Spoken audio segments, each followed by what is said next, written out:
بسم الله الرحمن الرحيم. لو أنزلنا هذا القرآن على جبل لرأيته خاشعا متصدعا من خشية الله وتلك الأمثال نضربها للناس لعلهم يتفكرون. وقال رسول الله صلى الله عليه وسلم: القرآن حجة لك أو عليك، أو كما قال رسول الله صلى الله عليه وسلم: صدق الله مولانا العظيم وصدق رسوله النبي الكريم ونحن على ذلك من الشاهدين والشاكرين والحمد لله رب العالمين. اللهم صل على سيدنا محمد وعلى آل سيدنا محمد وأصحاب سيدنا محمد وبارك وسلم. اللهم صل على محمد وعلى آل محمد كما صليت على إبراهيم وعلى آل إبراهيم إنك حميد مجيد. اللهم بارك على محمد وعلى آل محمد كما باركت على إبراهيم وعلى آل إبراهيم إنك حميد مجيد. اللهم صل على سيدنا محمد وعلى آل سيدنا محمد وأنزل المقعد المقرر عندك يوم القيامة. حضرات علماء کرام اور دیگر سامعین، ہم سب کے لیے بہت بڑی سعادت کی بات ہے کہ اس وقت ہم قرآن مقدس کی نسبت سے اس عظیم اجتماع میں جمع ہیں. اللہ تعالیٰ اس قرآن کی نسبت سے جمع ہونے کو ہمارے لیے کمال ایمان کا ذریعہ بنائے، قرآن مقدس کے ساتھ اپنے رشتوں کو مستحکم اور مضبوط بنانے کا ذریعہ بنائے، اور قرآن کی عظمت کو ہمارے دلوں میں اترنے کا ذریعہ بنائے. کسی بھی بات کا وزن اور کسی بھی بات کی اہمیت بات کرنے والی کی اہمیت اور حیثیت کے مطابق ہوتی ہے. ایک عام آدمی کبھی کوئی بات کرتا ہے، اس کی وہ اہمیت نہیں ہوتی، لیکن کوئی خاص شخصیت، چاہے وہ دنیوی اعتبار سے خصوصیت رکھنے والی شخصیت ہو یا دینی اعتبار سے، اس کی بات کی اہمیت اس کی حیثیت کے مطابق ہوتی ہے. اگر وہ دنیوی اعتبار سے کوئی اہم شخصیت ہے تو دنیوی نقطہ نظر سے اس کی بات کو بڑی اہمیت کے ساتھ سنا جاتا ہے، سمجھنے کی کوشش کی جاتی ہے. اور اگر کوئی دینی مقتدر شخصیت ہو تو اس کی بات کو اسی نگاہ سے دیکھا جاتا ہے. یہ میں نے ایک نظیر پیش کی اس بات کو سمجھانے کے لیے کہ قرآن مقدس کی عظمت اور قرآن مقدس کی سب سے بڑی خصوصیت یہ ہے کہ وہ اللہ کا کلام ہے، اللہ کی ذات سے نکلا ہوا ہے. امام الانبیاء حضرت محمد عربی صلی اللہ تعالی علیہ وسلم کا فرمان ہے کہ بندہ اللہ کا قرب، اللہ کی نزدیکی اور اللہ کا تعلق کسی اور چیز کے ذریعے سے اتنا حاصل نہیں کر سکتا جتنا اس چیز کے ذریعے جو خود اللہ کی ذات سے نکلی ہوئی چیز ہے. اور اللہ کی ذات سے نکلی ہوئی چیز یہ قرآن مقدس ہے. تو جیسے میں نے ابھی عرض کیا کہ کسی بات کی اہمیت اور کسی کی بات کا وزن اس شخصیت کے وزن اور اس کی اہمیت کے اعتبار سے ہوتی ہے. تو اس کائنات کے بنانے والے حضرت اللہ جل شانہ، جس کی عظمتوں، جس کی کبریائیوں، جس کی طاقت، جس کی مشیت اور جس کی صفات کی کوئی انتہا نہیں، قرآن مقدس کی سب سے بڑی خصوصیت اور قرآن مقدس کی سب سے بڑی عظمت کی بات ہے یہ قرآن خود اللہ تعالیٰ کی ذات سے نکلا ہوا ہے، جس کو امام الانبیاء حضرت محمد عربی صلی اللہ تعالیٰ علیہ وسلم کے ذریعے اللہ پاک نے ہم تک بھیجا. قرآن امام الانبیاء حضرت محمد عربی صلی اللہ علیہ وسلم پر اترا، لیکن اس کے باوجود امام الانبیاء حضرت محمد عربی صلی اللہ تعالیٰ علیہ وسلم اس قرآن کی نسبت سے اللہ سے کیا مانگتے تھے؟ کبھی کبھی امام الانبیاء حضرت محمد عربی صلی اللہ علیہ وسلم کے دعاؤں کے آئینے میں ہم کو دیکھنا چاہیے کہ امام الانبیاء حضرت محمد عربی صلی اللہ علیہ وسلم کا اس قرآن کے ساتھ کیسا تعلق ہے اور ہم کہاں۔ ایک دعا ہے جس میں امام الانبیاء حضرت محمد عربی علیہ السلام اللہ سے مانگتے ہیں، کئی دعائیں ہیں، ایک دعا میں عرض کر دوں، اللہم انی اسألک بکل اسم هو لک، یا اللہ میں آپ کے ہر اس نام کا آپ کو واسطہ دیتا ہوں جو آپ کا نام ہے، سمیت بہ نفسک، جس نام کے ساتھ یا اللہ آپ نے اپنے آپ کو موسوم کیا، او انزلتہ فی کتابک، اور ہر اس نام کا واسطہ دے کر آپ سے مانگتا ہوں جس نام کو آپ نے اپنی کسی کتاب میں اتارا، او علمتہ احد من خلقک، اور آپ کے اس نام کا آپ کو واسطہ دیتا ہوں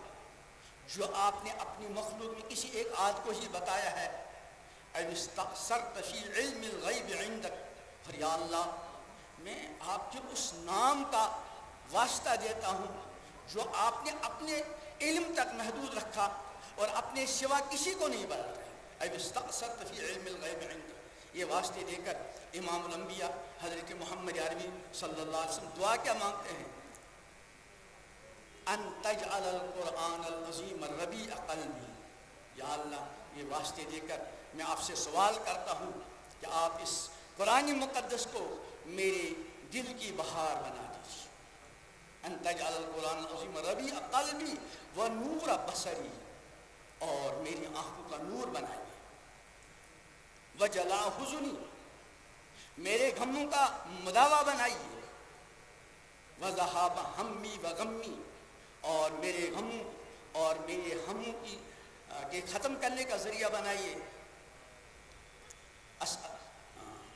ان تجعل القرآن العظیم ربیع قلبی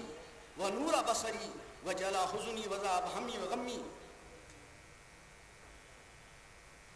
اللہم انی اسألک بکل اسم هو لک سمیت بہ نفسک، او انزلت فی کتابک، او علمتہ احد من خلقک، او استأثرت فی علم الغیب عندک، ان تجعل القرآن العظیم ربیع قلبی و نور بصری و جلاء حزنی و ذہاب غمی و ہمی و غمی و ذکرنی منہ ما نسیت، یا اللہ اگر میں اس میں سے کچھ بھول گیا تو مجھے یاد دلا دیجیے۔ حالانکہ امام الانبیاء حضرت محمد عربی صلی اللہ علیہ وسلم کو اللہ کی طرف سے یہ اطمینان دیا جا چکا ہے، سنقرئک فلا تنسیٰ، ہم آپ کو پڑھائیں گے آپ بھولیں گے نہیں، الا ما شاء اللہ، لیکن پھر اللہم ذکرنی منہ ما نسیت وعلمنی منہ ما جہلت، یا اللہ اگر میں اس قرآن کے سلسلے میں کسی چیز سے میرے علم میں نہیں ہے تو مجھے وہ بتلائیے، سکھلائیے، وعلمنی وارزقنی تلاوتہ آناء اللیل و آناء النہار، یا اللہ اس قرآن کی تلاوت دن کے اوقات اور رات کے اوقات میں مجھے نصیب کیجیے۔ امام الانبیاء حضرت محمد عربی علیہ السلام کا قرآن کے ساتھ یہ رشتہ، قرآن کے ساتھ یہ تعلق، اور ہم امام الانبیاء حضرت محمد عربی صلی اللہ علیہ وسلم کے نام لیوا ہیں، لیکن قرآن کے ساتھ ہمارا کیا سلوک ہے؟ اپنی ذات کے اعتبار سے اور اپنی اولاد کے اعتبار سے ہم اپنے بچوں کو مروج تعلیم سے آراستہ کرنے کے لیے کسی بھی حد تک جانے کے لیے تیار ہوتے ہیں۔ ایک غریب باپ مزدوری کرتا ہے اور اپنی حیثیت سے زیادہ اپنے اوپر بوجھ ڈالتا ہے، اور اپنے بچے کو یا اپنی بچی کو کسی سرکاری اسکول میں پڑھانے کے لیے تیار نہیں، اچھی فیسیں دے کر، ٹیوشن فیس الگ، ٹرانسپورٹ فیس الگ، سب کچھ برداشت کرتا ہے تاکہ میرے بچے کو بہتر سے بہتر تعلیم ملے۔ لیکن قرآن مقدس کے حوالے سے اور قرآن مقدس کے تعلق سے ہمارا کیا حال ہے؟ بہت مرتبہ دیکھنے کو مل جاتا ہے کہ ہم میں سے جو بولنے والے قرآن کریم کی ہم بات کرتے ہیں، گھنٹوں ہم بیان کریں گے، اپنی زوردار تقاریر سے لوگوں کے قلوب کو متوجہ کریں گے، لیکن افسوس، صد افسوس، بعض مرتبہ ہم لوگوں کو بھی قرآن مقدس صحیح تلفظ کے ساتھ پڑھنا نہیں آتا۔ میں کبھی کبھی کہا کرتا ہوں کہ ہمارے یہاں اکثریت ان لوگوں کی ہے جو 5 وقت نمازوں کا اہتمام نہیں کرتے، اگر پڑھتے ہیں تو جمعے کی نماز پڑھ لی، لیکن اس جمعے کی نماز کو ادا کرنے کے لیے جب کسی مسجد کا انتخاب کیا جاتا ہے تو اس مسجد کا انتخاب کیا جاتا ہے جہاں ہمارے منشا کے مطابق دھویں دار تقریر ہو۔ تقریر سننا کوئی برا نہیں، دین کی بات سننا بہت بڑی سعادت ہے، لیکن یاد رکھیں بعض مرتبہ ایسا ہوتا ہے کہ جس شخصیت کی تقریر سے اور اس کے واعظ سے ہم بہت متاثر ہوتے ہیں، اور بعض مرتبہ میلوں چل کر ایک علاقے کو چھوڑ کر دوسرے علاقے میں جاتے ہیں تاکہ اپنے فلاں جن کی ہمارے دلوں میں عقیدت ہے ان کا واعظ سنیں، لیکن بعد میں اللہ کا وہ بندہ ایسا ہوتا ہے اس کو قرآن پڑھنا نہیں آتا، اور جب وہ امامت کرتا ہے تو قرآن اس قدر غلط پڑھتا ہے وہ نماز ہی نہیں ہوتی۔ گویا کہ جمعے کی نماز جو ہم ہفتے میں 1 مرتبہ پڑھتے ہیں اس کی قربانی ہم صرف واعظ کے لیے دیتے ہیں۔ میں بار بار یہ بات عرض کیا کرتا ہوں، جب آپ کو جمعے کی نماز پڑھنی ہو یا 5 وقتہ نماز پڑھنی ہو، آپ اس وقت خاص کر جمعے کی نماز پر جب کہیں جانا چاہتے ہوں سب سے پہلے آپ یہ اس بات کو دیکھ لیں کہ وہاں نماز پڑھانے والا قرآن کیسا پڑھتا ہے۔ اگر آپ کو یہ لگا کہ وہ نماز پڑھانے والے خطیب صاحب اس کو قرآن پڑھنا نہیں آتا، وہ صحیح تلفظ کے ساتھ قرآن کو نہیں پڑھتا، لیکن اس کی تقریر سے شاید کوئی ایسی آنکھ ہو جو آنسو سے تر نہ ہوتی ہو، تو شریعت کا حکم ہے کہ ایسے موقع پر اس متاثر کن تقریر کو ہم کچھ دیر کے لیے بالائے طاق رکھیں اور اپنی نماز کے لیے اس جگہ کا انتخاب کریں جہاں نماز پڑھانے والا امام صحیح تلفظ کے ساتھ قرآن پڑھتا۔ تو یہ ضمن بات آ گئی کہ قرآن کے ساتھ ہمارے تعلق کا حال یہ ہے کہ بعض مرتبہ اچھے اچھے خطیب، اچھے اچھے واعظ، اچھے اچھے مقرر 20 30 50 سال واعظ نصیحت کرتے ہوئے ہو گئے اور ہم قرآن کی عظمت کو بھی بار بار بیان کرتے ہیں، لیکن خود قرآن کی وہ صحیح تلفظ کے ساتھ پڑھنا نصیب نہیں ہوتا۔ یاد رکھیں امام الانبیاء حضرت محمد عربی صلی اللہ تعالی علیہ وسلم کہ اللہ پاک نے جو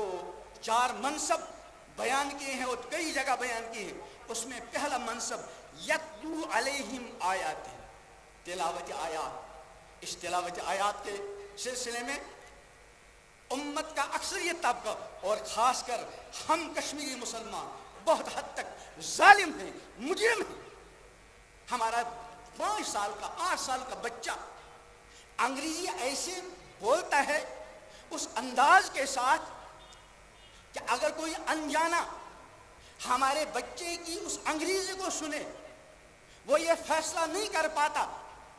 آئے کسی کشمیری کا بچہ ہے یا کوئی انگریز بچہ ہے، اتنی توجہ ہے۔ لیکن اسی بچے سے صرف سورہ فاتحہ کو سنا جائے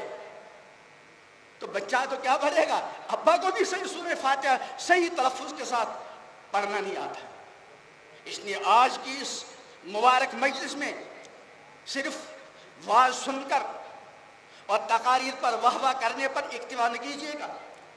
یہ ارادہ کر کے اٹھیں کہ ہم آج کے بعد قرآن مقدس کے ساتھ اپنے رشتے کو خود ہی مستحکم کریں گے اور اپنی اولاد اور اپنے گھر والوں کا رشتہ بھی قرآن مقدس کے ساتھ مستحکم طریقے پر قائم کریں گے۔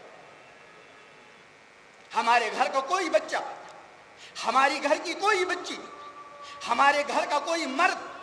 ہمارے گھر کی کوئی عورت ایسی نہ ہو، ایسا نہ ہو جس کو صحیح تلفظ کے ساتھ قرآن پڑھنا نہ آتا۔ میں کبھی کبھی کہا کرتا ہوں، ہمارے یہاں اسکول جو پرائیویٹ اسکول ہیں اکثر مسلمان چلاتے ہیں، انتظامی مسلمان، اساتذہ مسلمان، پڑھنے والے بچے اور پڑھنے والی بچیاں بھی مسلمان، اور کبھی کبھی بعض مرتبہ اس وجہ سے کہ کچھ دینی ذہن رکھنے والے بھی ہیں جن کے بچے ہمارے یہاں آئیں گے تو اپنے اسکول کے اندر 1 گھنٹہ 1 پیریڈ برائے نام قرآن پاک کا رکھتے ہیں۔ لیکن ظلم کا کیا عالم ہے، کسی بھی سبجیکٹ کے لیے،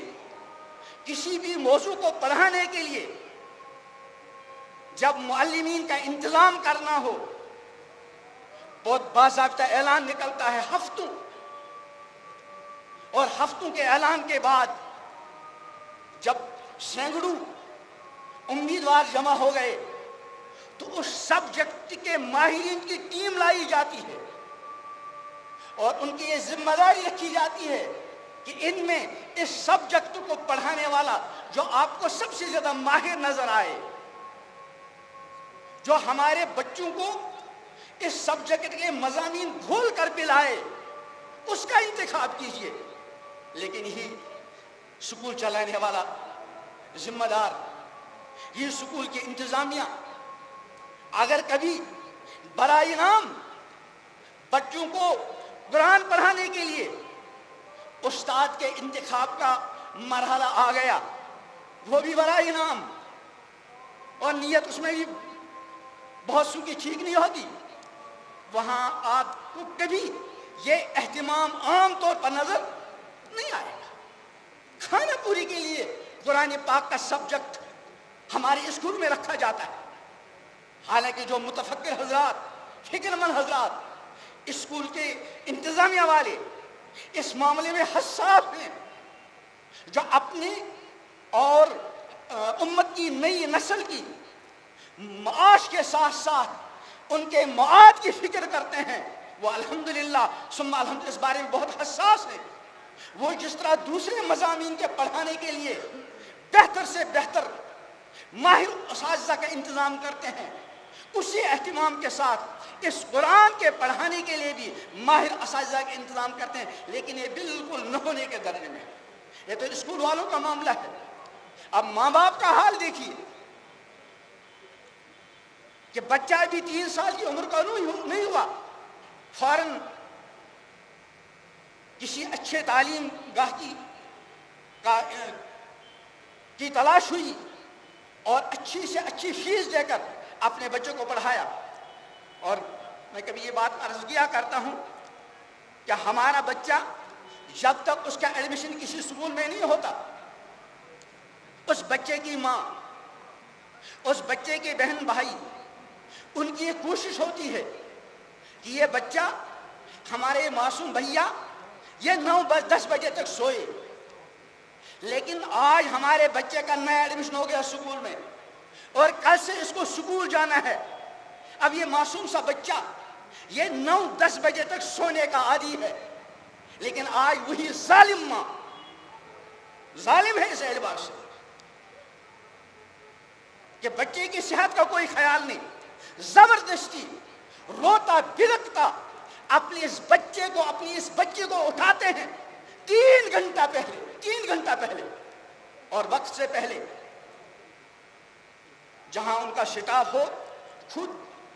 والدہ محترمہ لے کر جاتی ہے، والد محترم لے کر جاتے ہیں، بھائی لے کر جاتے ہیں، اور پھر ساتھ ساتھ ٹیوشن کا ٹینشن الگ سے انتظام کیا جاتا ہے۔ اور پھر یہ ماں باپ، ان کے دلوں میں اس مروجہ تعلیم کی اتنی اہمیت ہے، روزانہ ڈائری چیک کرتے ہیں۔ مجھے یاد ہے ہمارے یہاں بلالیہ میں ایک اسکول ہے، میرے بھی بچے وہاں جاتے ہیں۔ ایک مرتبہ میں نے دیکھا کہ یہ بچے کچھ پرندوں کے پر، کچھ گیہوں کے دانے اور اس طرح کی یہ جمع کر رہے ہیں، کیا ہوا، کچھ پروجیکٹ بنانا ہے۔ تو میں نے اسکول کے ذمہ دار کو بلایا کہ بھائی کتنا زیادتی ہیں بچوں کے ساتھ، اپنے وزن سے زیادہ اس کے کاندھوں پر کتابیں ہیں، ٹیوشن کا بوجھ الگ ہے،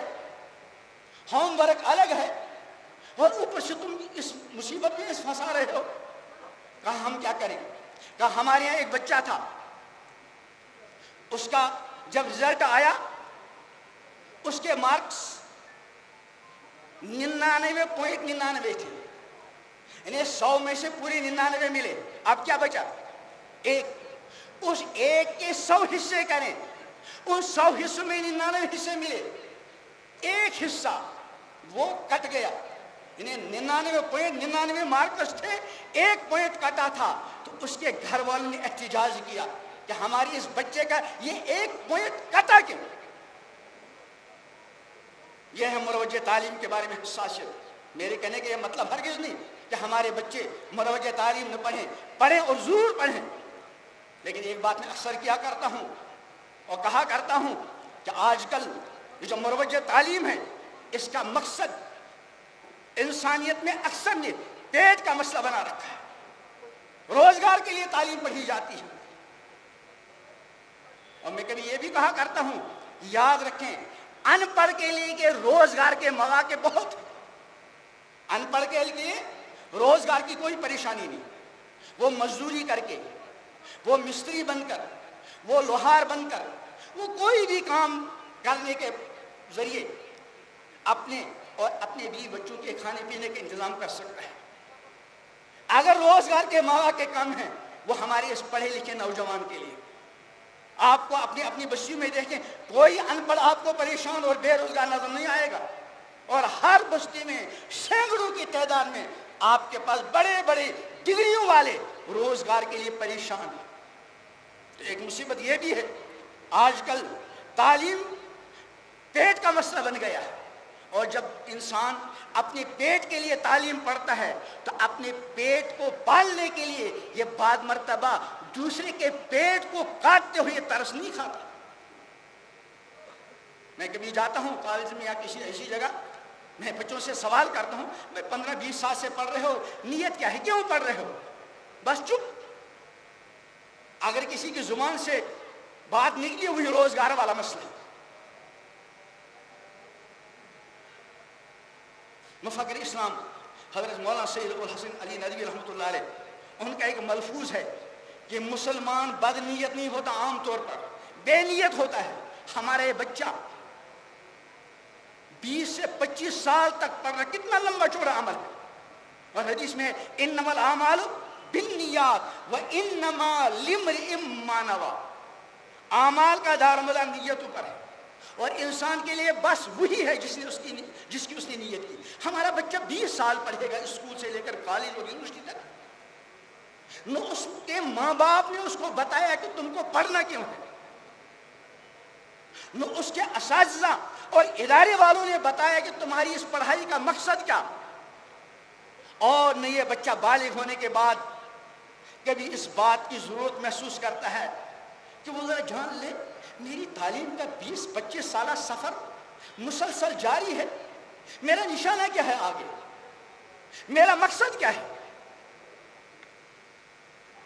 روزگار کے لیے تعلیم، یہ تعلیم کی توہین ہے۔ امام الانبیاء حضرت محمد عربی صلی اللہ علیہ وسلم نے تعلیم کے بارے میں بڑی اہم بات ارشاد فرمائی، من تعلم علما مما یبتغى به وجه اللہ، کہ جس نے کوئی ایسا علم حاصل کیا ان علوم میں سے جن کو اللہ کی رضا کے لیے حاصل کیا جانا چاہیے تھا، لیکن لا يتعلم الا ليصيب به عرضا من الدنيا، لیکن وہ محض اس لیے پڑھ رہا ہے تاکہ دنیا حاصل کرے، دنیا کا مال و متاع حاصل کرے۔ فرمایا لم یجد عرف الجنت یعنی ریحها، اس کو جنت کی خوشبو بھی نصیب نہیں۔ اس لیے اپنے بچوں کو سمجھانا ہے، یہ 20-25 سالہ زندگی کا طویل سفر، اور میں ایک مثل مشہور پیش کیا کرتا ہوں کہ کچھ پانے کے لیے کچھ کھونا پڑتا ہے، اور عام طور پر ایسا ہوتا ہے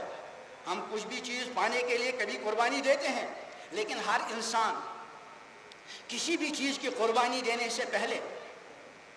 جس چیز کی قربانی دے رہا ہے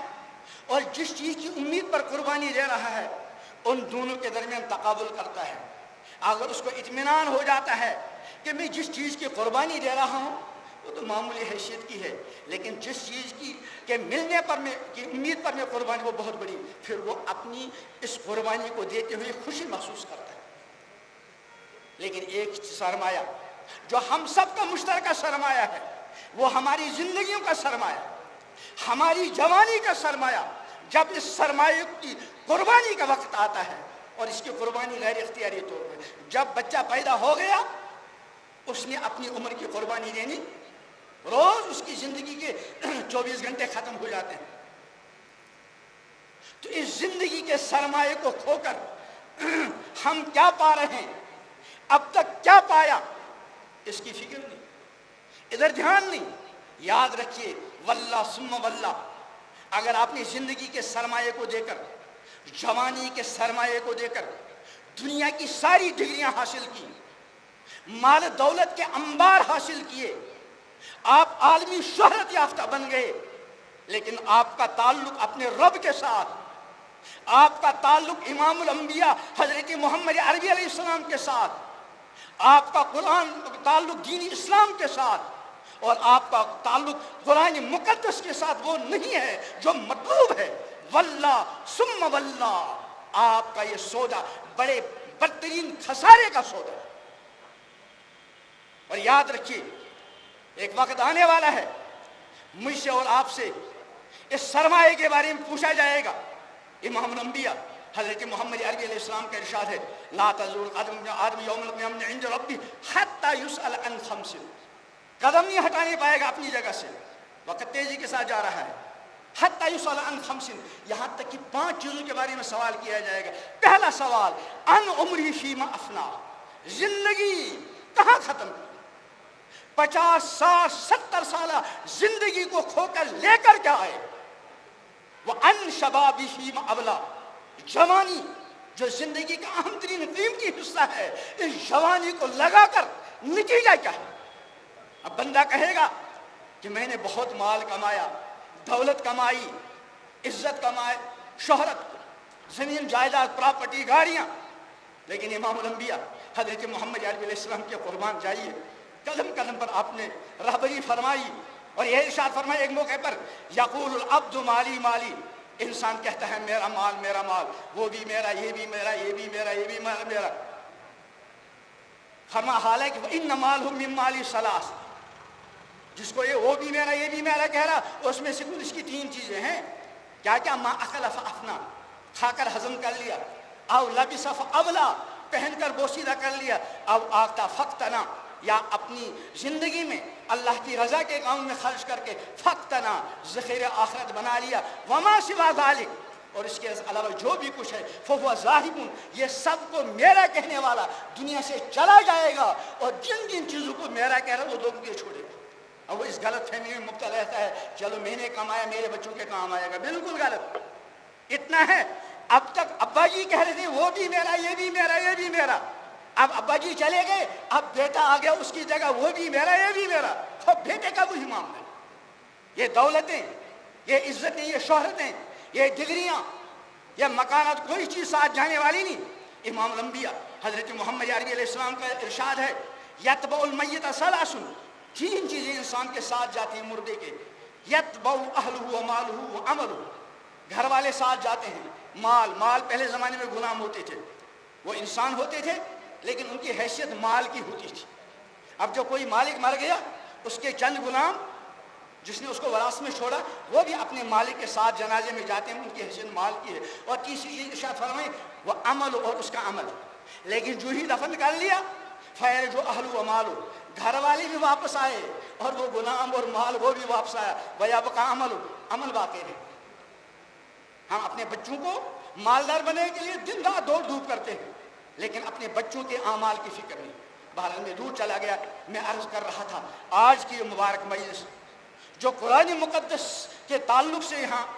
منعقد ہوئی ہے، اور اللہ کے فضل و کرم سے مختلف علماء کرام کے آپ نے درد بھرے مواعظ سنے اور بھی سنیں گے، لیکن بس ایک کان سے سننا اور دوسرے کان سے چھوڑنا اور کچھ دیر کے لیے واہ واہ کرنا، یہ کسی کی تقریر پر تنقید کرنا، بس یہاں تک معاملہ رہتا ہے۔ آج طے کر کے جائیے کہ آج ہی سے میں اپنا رشتہ بھی، اپنے گھر والوں کا رشتہ، اپنی بیوی بچوں کا رشتہ اللہ کے ساتھ مستحکم کرنے کا عہد کر کے اٹھ رہا۔ آج کے بعد میں اپنے اور اپنے گھر والوں کا رشتہ امام الانبیاء حضرت محمد عربی علیہ السلام کے ساتھ مضبوط کرنے کے ارادے سے اٹھوں گا۔ اسلام جو ہمارا دین ہے، جس دین کے سوا کوئی بھی دین قابل قبول نہیں، اس دین کے ساتھ ہر اعتبار سے اپنا رشتہ مستحکم کروں اپنے گھر۔ اور قرآن مقدس جو اللہ کی کتاب ہے، جس کتاب کے سلسلے میں آج کی یہ مجلس منعقد ہوئی، ہم یہ طے کر کے اٹھیں گے اگر مجھے قرآن پاک صحیح تلفظ کے ساتھ پڑھنا نہیں آتا، میں آج عہد کر کے جاتا ہوں کل ہی سے میں کسی قرآن کے ماہر کی منت سماجت کروں گا، اور اس وقت تک میں چین سے نہیں بیٹھوں گا، اپنے بچوں اور گھر والوں کو چین سے نہیں بیٹھنے دوں گا جب تک کہ ان کو صحیح تلفظ کے ساتھ قرآن پڑھنا نہ آ جائے۔ اور میں عہد کر کے اٹھوں گا، میں خود، میرے سارے گھر والے روزانہ بلا ناگا قرآن کی تلاوت کیا کریں گے۔ اگر آپ اور ہم یہ ارادہ کر کے یہاں سے رخصت ہوتے ہیں تو الحمدللہ منتظمین کا انتظام اللہ ان کو جزائے خیر عطا فرمائے، یہ بھی بارآور ثابت ہوگا، اور ہمارا ایک اچھا خاصا وقت اس مبارک اور مقدس مجلس میں گزارنا یہ بھی انشاءاللہ کارآمد ہوگا، اور ہماری زندگی میں انشاءاللہ قرآن کے ساتھ رشتہ مستحکم کرنے کے بعد ہماری زندگی دنیوی اعتبار سے بھی اور اخروی اعتبار سے بھی چین و سکون والی زندگی گزرے گی۔ لیکن اگر خدا نخواستہ ہم اسی غفلت کے شکار رہے اور قرآن اور قرآنی تعلیمات سے ہم نے منہ موڑ کر زندگی گزاری تو پھر رب العالمین کا خود فرمان ہے وَمَنْ أَعْرَضَ عَنْ ذِكْرِي فَإِنَّ لَهُ مَعِيشَةً ضَنْكًا، جس نے ہماری آیات، ہمارے احکام سے منہ موڑا، غفلت برتی، فَإِنَّ لَهُ مَعِيشَةً ضَنْكًا، دنیا میں ہی بے چینی کی زندگی ہوگی، اور وَنَحْشُرُهُ يَوْمَ الْقِيَامَةِ أَعْمَىٰ، اور قیامت کے اندھا بنا کر اٹھائیں گے۔ قال رب لم حشرتنی اعمیٰ، وہ عرض کرے گا باری اللہ آپ نے مجھے اندھا بنا کر کیوں اٹھایا؟ وقد کنت بصیرا، میں تو اچھا خاصا تھا، بینا تھا، دیکھنے والا تھا۔ اللہ فرمائیں گے جل شانہ، قرآن میں موجود ہے، قال کذالک اتتک آیاتنا، اسی طرح دنیا میں تیرے پاس ہماری آیات آئی تھی، ہمارے احکام آئے تھے، فنسیتہا، تو نے ان کو بھلا دیا، وَكَذَلِكَ الْيَوْمَ تُنسَىٰ، اسی طرح تجھے آج بھلا دیا جائے گا۔ اور آخر میں جو حدیث میں نے پڑھی امام الانبیاء حضرت محمد عربی علیہ السلام کا فرمان، القرآن حجت لک او علیک، اے مسلمان یہ قرآن یا تو تیرے حق میں حجت ہے یا تیرے خلاف حجت ہے۔ اگر قرآن کا حق ادا کیا، قرآن کے ساتھ اپنا رشتہ مستحکم کیا، قرآن کو صحیح تلفظ کے ساتھ پڑھنا سیکھا، قرآن کی تلاوت کی پابندی کی، قرآن کی قرآنی تعلیمات کو سمجھنے کی کوشش کی، اور قرآن کے مطابق زندگی گزارنے کی فکر کی، اور اپنی حیثیت کے مطابق قرآنی خدمات میں حصہ لیا، تو انشاءاللہ یہ قرآن تمہارے حق میں حجت بنے گا۔ ابھی محترم آخر نساء فرما رہے تھے کہ قرآن روزہ سفارش کریں گے، لیکن اگر قرآن کی حق تلفی کی تو فرما او علیک، تو پھر قرآن تمہارے خلاف حجت ہو سکتا ہے۔ اللہ تعالیٰ ان منتشر گزارشات میں کہنے میں جو غلطیاں ہوئیں اللہ معاف کرے، اور جو کوئی فائدے کی بات کہی گی اللہ مجھے بھی عمل کی توفیق عطا فرمائے، آپ کو بھی عمل کی توفیق عطا فرمائے۔ اللہ تعالیٰ مجھے بھی توفیق عطا کرے کہ میرا رشتہ دن بہ دن قرآن کے ساتھ مستحکم ہو، اور مجھے توفیق عطا کرے اپنے اہل و عیال، اپنے متعلقین کا رشتہ قرآن کے ساتھ مستحکم کروں۔ اللہ آپ حضرات کو بھی اور امت کے ہر فرد کو توفیق عطا فرمائے کہ دن بہ دن قرآن